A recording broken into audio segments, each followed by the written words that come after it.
Ini ada pertanyaan. Mudah-mudahan tak ada bertanya tentang artis lagi.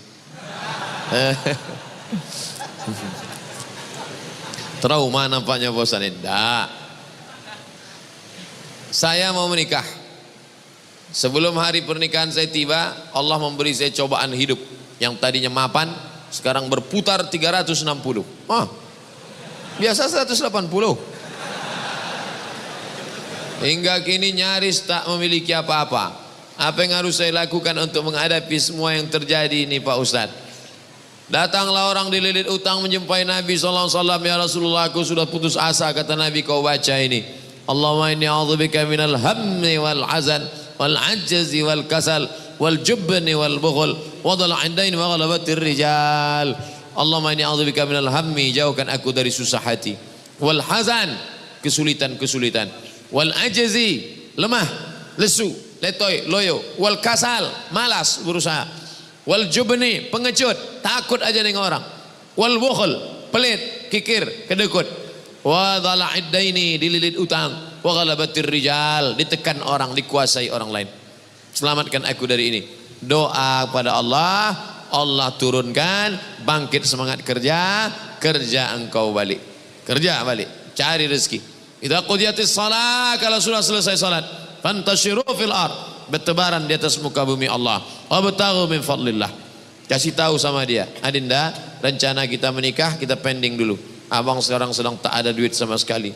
Bang, masalah duit tak usah abang pikirkan. Abang datang aja, ajarkan surat Ar-Rahman, insya Allah ku terima. Wah, tapi sayangnya di sinetron aja yang gitu. Apa betul Pak Ustadz seorang tamu tak boleh menjadi imam khususnya salat Jumat? Boleh, apa pula tak boleh? Yang tak boleh itu dalam mazhab Syafi'i. Mazhab Syafi'i yang ketat salat Jumat ni. Mazhab Syafi'i ketat salat Jumat. Kalau tidak cukup 40 orang muqim, wah itu dia. Ada di situ cuman 39 orang. Nah, itu tak sah salat Jumat menurut mazhab Syafi'i. Harus muqim pula. Ini orangnya ramai. Tapi saya kalau khutbah dimanapun tak mau saya jadi imam. Imam tetapnya lah. Kemarin khutbah di Masjid BI. Silakan maju Pak Ustadz. Mana imam tetap? Imam tetapnya pula hafiz hafal Quran, anggota lajnah pentashih Al-Quran. Jangan beli Quran kalau tidak ditashih. Mana halaman tashih? Nih ada di halaman tashih. Halaman tashih. Kalau tak di muka, di belakang. Biasanya begitu. Kalau tak ada, kok bisa Quran ini dicetak di sini? Tak ada tasihnya. Tak ada tasihnya. Tidak ada halaman tasih. Jadi Ustadz Imam BI ini dia anggota pentashih Al-Quran. Dulu kita bangga kita dulu kalau buka Quran. Ada orang Riau di dalam. Siapa dia? Dr. Satria Effendi dari Kabupaten Pelalawan. S1 Universitas Damaskus, S2, S3 Ummul Qura Makkah. Pulang menjadi tim pentashih Al-Quran. Umurnya pendek, meninggal dunia. Ustadz Satria Effendi. Sampai Pangkalan Kerinci, naik sampan, terus arah ke Tanjung Batu. Situlah kampung halaman beliau. Bukan main perjuangan dia sekolah.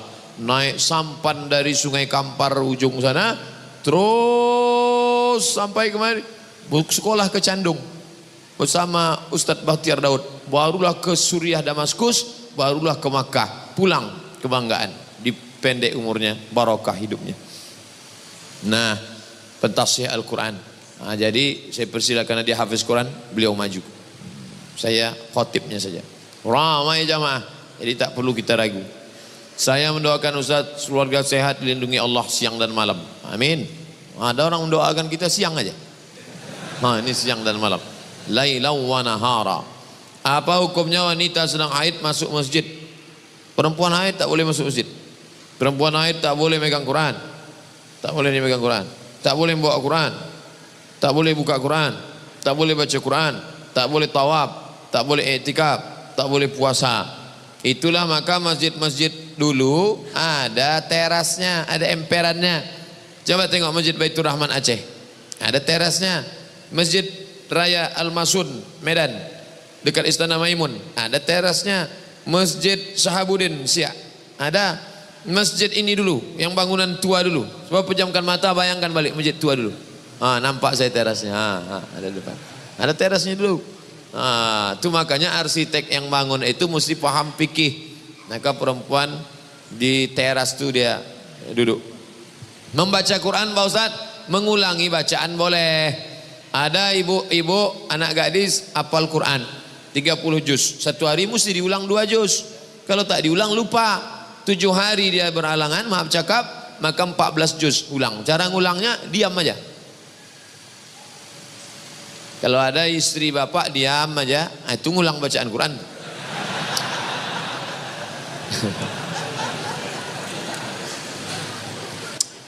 Apakah hadis Ustadz kita menyembah Allah, sholat memakai pakaian putih seperti kain kapan kita masuk kubur? Tak ada. Tak ada itu. Yang ada adalah sunnah mengikut Nabi, pakaian yang paling disukai Nabi putih, jubah Nabi putih. Kalau kita pakai pakaian putih, cepat nampak kotornya, kita ganti. Kalau kita pakaian tak putih, tak nampak kotor, kawan tak tahan. Oleh sebab itu bagus pakaian putih. Nabi SAW pakai putih. Jika kita setelah berwudu mandi wajib. Setelah mandi kita langsung akan salat wajib. Apakah kita wudhu sekali lagi? Tidak. Wudhu menghilangkan hadas kecil, mandi menghilangkan hadas besar. Kalau hadas besar sudah hilang, untuk apa lagi hilangkan hadas kecil? Maka begitu Nabi sunnah. Pertama maaf cuci tangan, supaya jangan sampai tangan yang kotor masuk ke dalam. Setelah itu membasuh kemaluan. Setelah itu berwudhu macam wudhu solat. Setelah itu baru mandi. Setelah mandi sah solat. Tapi rupanya dia ragu. Saya ragu Pak Ustadz. Kebetulan mandinya di kolam renang. Di setelnya pula terkentut dalam kolam. Suka dia menengok air berbuih-buih naik ke atas. Ya, ragu saya Pak Ustadz. Kalau ragu, da'ma ya ribuka ila mala ya ribuka. Maka berwudhu engkau setelah mandi. Naik ke atas bilas. Karena air kolam itu macam-macam. Orang berkudis, orang berbisul, orang berkurap airnya semua. Tak pula diganti. Naik ke atas bilas. Setelah bilas berwuduk dia sekali lagi. Afdal untuk menghilangkan was-was dia. Jika seorang perempuan sedang belajar jadi imam, bolehkah solat wajibnya diucapkan dengan sedikit keras? Asal tak ada laki-laki, perempuan sama perempuan, ibu, anak ibu, adik ibu, ponakan ibu, perempuan semuanya, maka dia baca jahat. Tapi kalau ada laki-laki, tidak. Laki-laki dia ada laki-laki ampinan jadi imam. Saya ada lihat ceramah Ustadz di Instagram, Ustadz Ted. Ini kalau disebut nanti kena sensor. Tentang azan yang tidak boleh lafaznya dipanjangkan, harus mengikuti sesuai mat tabi'i. Macam mana? Allahu Akbar, Allahu Akbar. Macam mana kalau tak hilang? Allahu Akbar, Allahu Akbar. Macam mana itu? Jadi masalah azan itu tidak sama macam itu. Azan itu bersanad. Itu muazin itu azannya bersanad sampai kepada Bilal bin Abi Rabah. Muazin itu bersanad tuh. Dia dari gurunya sampai kepada Bilal. Lagunya tak berubah-ubah. Nah, jadi kalau ada, inilah bahayanya orang belajar tajwid lalu kemudian mau diterapkannya itu semua. Tetap panjang. Allahu Akbar, Allahu Akbar. Saya juara azan dulu antar SD. Saya akhwat yang bekerja sebagai pegawai. Saya hobi suka dengan pekerjaan saya. Namun jika waktunya tiba dan saya menikah, saya harus long distance marriage dengan suami karena saya bekerja. Ini bagaimana ya Pak Ustadz? Sebelum menikah kamu duduk dulu. Jangan nanti kata si suami, aku nikah sama engkau kan setelah engkau 23 tahun. Dulu kau disekolahkan bapakmu, SMP, SMA, kuliah, duitnya sudah banyak. Nanti kalau kusuruh kau berhenti kerja, bapakmu marah. Tapi sementara anak-anak ini usia emas, golden age. 2 tahun pertama susukan, peluk cium, sayang-sayang. 2 tahun kedua lari-lari, lompat-lompat, main-main. 2 tahun ketiga baca surat pendek, baca ayat pendek, baca doa-doa. Tahun ke-7 matanglah dia sudah. Jadi kalau selama 7 tahun ini op dulu, nanti habis itu baru. Mau tak kau tetap kerja, tapi nanti akhirnya kau sambut dia pulang, anak dia lari rupanya ke pelukan pembantu. Wah, jangan sampai dia demam. Yang dipanggilnya demam bukan mama, mbok gitu. Mau tak? Sudah putus hubungan gara-gara 6 tahun. Nah, itu dari awal harus sudah ada MOU, Memorandum of Understanding between me and you. Jangan tak jelas. Pacaran 2 tahun tak tentu arah. Yang dibicarakan, duduk, gimana kabar status Instagram hari ini ya? Tak jelas. Pendek, singkat tapi jelas. Jangan tak tentu arah. Tak ada pacaran-pacaran tuh. Ketika bercampur baur wanita dan pria, namun tak ada niat, tak ada nafsu, hanya sebatas teman. Bagaimana hubungan pertemanan seperti ini Ustaz? Tak adanya. Mana pula tak bernafsu? Mana ada orang tak bernafsu? Anak-anak muda tak bernafsu. Kami yang tua-tua ni aja bernafsu. Apalagi kalian muda. Tak ada tu. Kami berteman aja Pak Ustaz. Tak ada. TTN itu. Teman tapi nafsu. La tattabi'u khutuwatis syaitan. Jangan kau ikuti langkah-langkah setan. Jangan ikut-ikut langkah setan. Jangan ikut-ikut langkah setan. Setan tak pernah mengajak berzina. Ayo berzina, ayo berzina. Nggak. Langkah-langkah setan. Nazratun, pandangan. Fabtisamun, senyum. Fasalamun, salam. Fakalamun, ngomong. Famau'idun, janjian. Faliqaun, pertemuan. Makan siang besok, ya. Habis makan, no free lunch. Tak ada makan siang yang gratis. Terjadilah apa yang terjadi. Apa ada zakat untuk hasil sewa rumah kontrakan? Ya, zakat sewa kontrakan rumah sudah ada sejak zaman Imam Ahmad bin Hanbal, Imam Hanbali. Buka fikih zakat Yusuf Qardawi. Ibu bapak harus punya setiap rumah masing-masing fikih zakat. 2 jilid disertasi Syekh Yusuf Qardawi. Zakat kontrakan. Berapa kontrakan ibu yang di dekat UIR sana? Ada 100 pintu Pak Ustaz. Oh banyak. Pintunya aja. 100 pintu, pakai keramik, pakai AC, kamar mandi dalam. Satu kamarnya berapa? 1 juta. 100 pintu 100 juta. Setiap bulan 100 juta. Berapa zakatnya? 2,5 juta. Keluarkan 2,5 juta. Kalau 1 M Pak Ustaz, 25 juta. Ada jamaah, Ustadz Somad kemarin saya keluarkan 25 juta. 25 juta berarti harta bapak 1 M. Enggak, pendapatan saya cuma 300. Oh bapak salah hitung. Mestinya kalau 300, 7,5 juta. 7,5 juta. Kenapa dikeluarkan 25? Saya mau mancing Pak Ustadz. Mudah-mudahan saya keluarkan 25 dapat 1 M tahun depan. Dipancingnya Allah Subhanahu wa taala. Apakah Sayyidatuna Aisyah, apakah Aisyah itu memakai cadar? Apakah istri-istri Nabi itu? Ya. Ya ayyuhan nabi, wahai Nabi, qul li azwajika, katakan kepada istrimu, wa banatika, kepada anak-anak perempuanmu, wa nisa'il mu'minin, kepada perempuan yang beriman, yudnina alaihinna min jalabibihin, hendaklah mereka menurunkan kain panjang mereka. Bagaimana caranya? Ditarik kain panjang, tertutup mata kiri, yang terbuka mata kanan. Waktu mau keluar rumah. Begitu mereka zaman dulu. Hampir 20 hadis yang menyebutkan mereka menutup muka. Yang nampak cuma mata, menutup muka.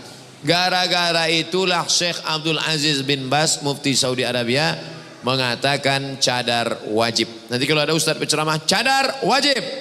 Gara-gara hadis banyak tentang menutup wajah.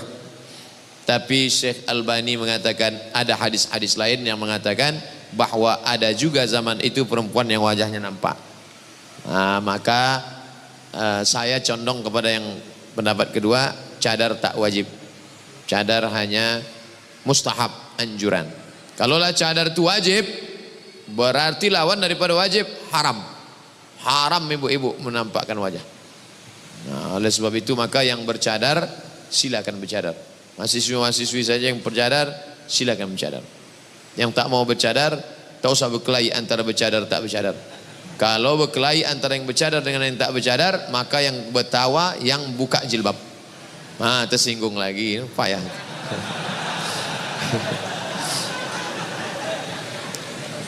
Apa hukum wanita keluar rumah pakai lipstik? Kenapa mesti pakai lipstik?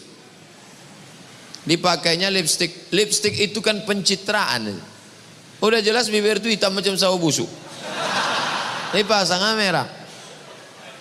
Dipasang merah itu kan pembohongan publik itu. Pembohongan publik. Apa adanya saja lah. Banyak kakak-kakak kita, jamaah-jamaah kita tak ada pakai make up. Tapi orang senang. Kenapa? Yang penting itu inner beauty. Kecantikan dari dalam. Kadang pakai make up kita pula takut nengok. Macam musuh Batman. Apakah sama keutamaan solat berjamaah di masjid dengan di rumah? Tak ada solat di rumah. Solat berjamaah di masjid. Solat berjamaah di masjid. Nabi pernah solat berjamaah di rumah, solat sunat, solat tahajud, solat sunat. Ya. Tapi kalau solat berjamaah di masjid, Nabi sampai ketika sakit menggeletar pun ke masjid. Musafir bisa, musafir tanah lapang, gurun pasir, solat. Allahu Akbar, Allahu Akbar, asyhadu an la ilaha illallah, Allahu Akbar. Pahalanya sama salat berjamaah. Saya pernah melakukan zina, baik itu zina kecil ataupun besar. Bahkan itu berkali-kali saya lakukan. Apakah saya masih pantas diberi maaf oleh Allah? Innallaha la yaghfiru an yushraka bihi. Allah tidak menerima, Allah tidak mengampunkan syirik. Wa yaghfiru ma duna dzalika liman yasha. Allah mengampunkan dosa yang lain. Maka engkau yang sudah terjerumus dalam perbuatan zina, mandi taubat. Niatnya Pak Ustaz, aku berniat mandi taubat. Basah semua macam mandi wajib. Habis itu sesudah mandi taubat, salat sunat taubat. Usolli sunnatat taubat raka'ataini lillahi ta'ala. Thumma yastaghfirullah, minta ampun kepada Allah. Astaghfirullahalazim alladzi la qayyum. Astaghfirullahalazim alladzi la qayyum atubu ilaih. Astaghfirullahalazim. Banyak-banyak salat, banyak-banyak bersedekah, banyak-banyak sambung silaturahim, teruslah pengajian, istiqomah, teteskan air mata. Minta ampun kepada Allah. At-taibu minadz dzambi kama la dzambalah. Orang yang tobat macam orang tak berdosa. Lebih baik merasa diri pendosa daripada merasa diri penghuni surga. Alhamdulillah bulan Juli 2017 lalu saya sudah berhenti kerja di perbankan. Tapi bulan Oktober saya masih menerima bonus laba perusahaan tahun 2016. Sistematis masuk rekening. Bagaimana saya mempergunakan uang itu? Serahkan ke kotak Rohingya tadi mana? Keluarkan balik kotak, keluar. Duit riba serahkan untuk masalih ammah, pembangunan MDA, pembebasan tanah masjid, kaum muslimin, untuk jihad. Niatnya bukan niat sedekah, mengembalikan uang umat kepada umat. Begitu kata Syekh Yusuf Al-Qardawi dalam kitab Fatwa Mu'asirah, fatwa-fatwa kontemporer. Bagaimana hukum apabila saya membelikan jubah untuk imam dan pengurus masjid dengan uang tersebut? Boleh, karena masjid masalih ammah, kepentingan umum. Bajukan jubah, gantungkan. Milik umat. Duit itu milik ibu, milik ibu, milik ibu, milik bapak semua. Dibalikkan kepada umat. Ini kan punya umat nih. Wa anal masajida lillah. Masjid itu milik Allah, milik hamba-hamba Allah. Dipakaikan semua untuk umat. Bagaimana hukumnya apabila saya memberikan makanan untuk jemaah masjid? Oh, makanan, kasih aja duit itu untuk ke masjid, nanti biar orang masjid memakaikannya untuk beli karpet, untuk beli apa. Masalah kalau mau beli makanan, makanan ini kan menjadi darah, masuk ke dalam otaknya, masuk ke dalam lidahnya. Hati-hati kalau mau membagi, janganlah duit riba, duit. Saya seorang wanita yang sudah menikah. Apakah boleh dalam rumah kami tinggal keponakan laki-laki dari suami saya? Ponakan laki-laki bapak tak mahram sama ibu. Ibu di rumah tuh kadang terbuka tengkuknya, terbuka kakinya, terbuka bajunya. Dia tak mahram. Udah macam keponakan saya, tak bisa. Sementara ponakan laki-laki suami saya itu kan bukan mahram. Nah, itulah yang saya bilang tadi. Umurnya tak pula bau beda dengan saya. Saya bingung Pak Ustadz, karena adat dalam keluarga suami membolehkan. Tak bisa, adat-adat ini tak bisa. Adat pesan di syarak, syarak pesan di kitabullah. Kalau sesuai dengan kitabullah pakai, kalau tak sesuai campakkan. Bang, ini tak bisa ini bang. Karena Nabi pernah berkata, bagaimana kalau ipar ya Rasulullah, al-amu al-maut. Al-amu al-maut, mati kata Nabi. Kenapa mati? Karena kalau berselingkuh istri kita itu sama orang lain, bisa kita ceraikan nikah dia. Tapi kalau sama keluarga kita, maulah kita tikam mati dia. Nah ini, jadi jangan lagi ini ajaran Islam. Saya masalah sholat ikut Al-Quran. Saya sholat ikut Allah, puasa ikut Allah, haji ikut Allah. Tapi masalah urusan mahram ni saya lebih tahu lagi dari Allah. Oh tak bisa begitu. Udkhulu fis silmi kafah. Ikutilah aturan Allah secara nyata, secara komplit. Jangan sepotong-sepotong. Ayah saya sedang sakit stroke di kampung. Saya kerja di sini di Pekanbaru. Mohon doanya Ustaz untuk kesembuhan ayah saya dan mohon untuk didoakan agar hatinya senantiasa mengingat Allah. Doakan saya juga agar segera menikah. Karena itu salah satu keinginan ayah saya. Nanti kita doakan. Doa supaya ayahnya sembuh, hatinya zikir mengingat Allah dan anaknya di sini pula bisa menikah dan sudah menikah tetap dia ingat ayahnya. Dan sudah nikah tu bininya jadi ingat. Saya doakan semoga Ustaz selalu diberikan kesehatan dan kebahagiaan. Amin. Saya pernah dengar hukum menjawab salam wajib. Salam wajib. Mengucapkan salam sunnah. Menjawab salam wajib. Assalamualaikum. Waalaikumsalam warahmatullahi wabarakatuh. Apa benar kalau kita sedang melakukan solat sunat di rumah, lalu kita mendengar ada tamu mengucapkan salam, apakah betul kita harus menjawab salam? Tidak. Kita sedang solat sunat, tetap solat. Pintu terkunci, istri tak ada, sendiri solat. Datang tamu buka pintu. Datang tamu ngetuk-ngetuk. Assalamualaikum. Allahu Akbar. Assalamualaikum. Sami Allahu liman hamidah. Ini tahu. Apakah berdosa kita berteman dengan orang mencari nafkah? Yang salam mesti dijawab itu solat sunat kalau emak kita. Itu baru. Mat katanya. Solat wajib. Nah, itu kita lanjutkan. Tapi kalau solat sunat, nah, kita batalkan. Hadisnya tentang Juraij. Ya Juraij. Diam aja dia. Ya Juraij. Diam aja dia. Ya Juraij. Tak menjawab. Apa kata emaknya? Allahumma la tumithu hatta turihi wujuhal mumisat. Jangan kau matikan Juraid sebelum biji matanya menengok wanita tuna susila PSK. Dikabulkan Allah. Tak lama sesudah itu datang pengembala kambing, perutnya besar. Ditanya, siapa yang menghamilimu? Juraij.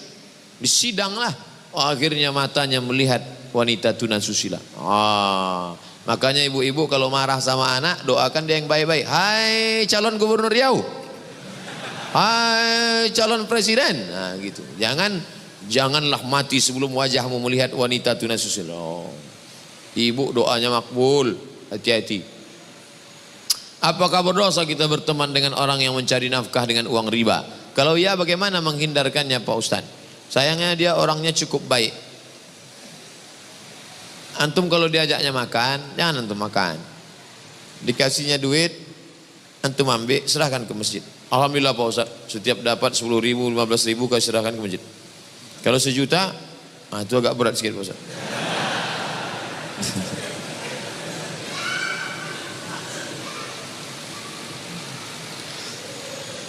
Saya ingin bertanya Ustaz, kertas terakhir. Akhir-akhir ini saya insya Allah terus sholat 5 waktu. Semuanya saya laksanakan di masjid. Hanya subuh saja yang tidak Pak Ustaz. Tapi mengapa setiap sholat pikiran saya selalu memikirkan yang tak baik Pak Ustaz? Apakah sholat saya diterima Allah? Kalau antum sedang sholat, pikiran antum melayang-melayang, itu artinya antum masih hidup. la'uwiyannahum, akan ku belok-belokkan pikirannya, madaman arwahuhum fi ajsadihim, selama ruh ada dalam jasad. Makanya salat tu antum ucapkan, didengar telinga, membantu antum. Allahu akbar kabira, walhamdulillahi katsira, wa subhanallahi bukratan wa asira, wajjahtu wajhiya alladhi fatara as-samawati, sami'allahu liman hamidah. Kalau imam, antum dengar bacaan imam, bismillahirrahmanirrahim, alhamdulillahi rabbil alamin, antum ikuti. Kalau pas kebetulan sholat sendiri, sholat qobliyah, sholat ba'diyah, nah terus. Udah agak-agak lari dia ke pinggir, udah mau naik trotoar, baik lagi. Agak jauh dulu dah, naik lagi ke atas. Jangan naik ke tiang listrik. Makanya takbir itu takbir intikal. Sami Allah liman hamidah. Allahu akbar. Bismillahirrahmanirrahim. Qul huwallahu ahad. Allahus samad. Lam yalid wa lam yulad wa lam yakul lahu kufuwan ahad. Terus minta tolong kepada Allah Subhanahu wa taala. Ustaz, saya baru hijrah. Sekarang saya bergaul dengan teman saya yang banyak diam. Karena itu saya dibilang teman saya gak punya gairah hidup. Padahal saya gitu hanya untuk menjauh, menghindari apa yang Allah tak suka. Apakah yang saya lakukan sudah betul? Antum sudah betul. Antum betul. Jangan cakap-cakap haram, jangan cerita aib orang, jangan membuat yang tidak-tidak. Min husni islamil mar'i tarkuhu ma la ya'nihi. Kalau mau menengok kualitas keislaman seseorang, tengoklah bagaimana dia meninggalkan perbuatan yang tak penting.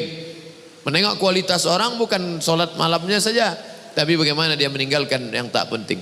Nah, salah kawan kamu mengejek, ini kawan sudah kehilangan gairah hidup, ini sudah mau mati, ini tak usah dengarkan. Anjing menggonggong kapilah berlari.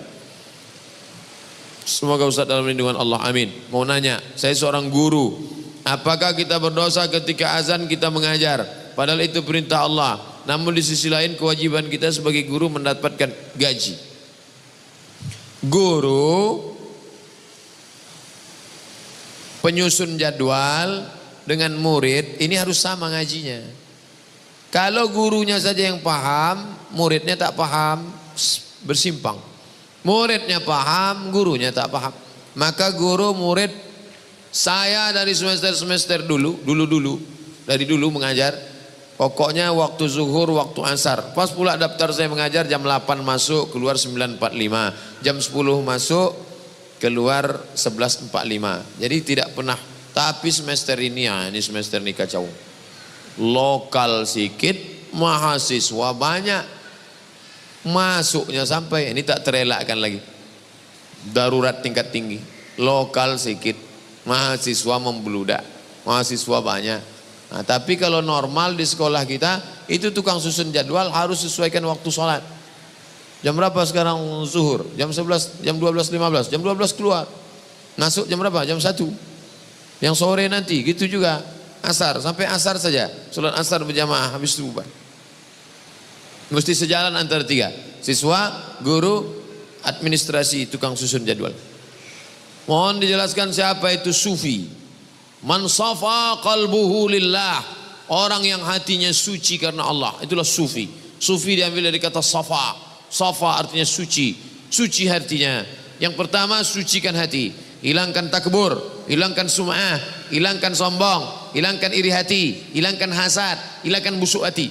Setelah bersih, barulah diisi dengan zikir, tawadhu, qanaah, ridha, zuhud. Itulah sufi. Sufi bukan yang sorbannya tebal. Sufi bukan yang jubahnya 2 lapis. Sufi adalah orang yang membersihkan hati. Walaupun orang yang bersorban dan berjubah ikut sunnah. Jangan salah-salahkan.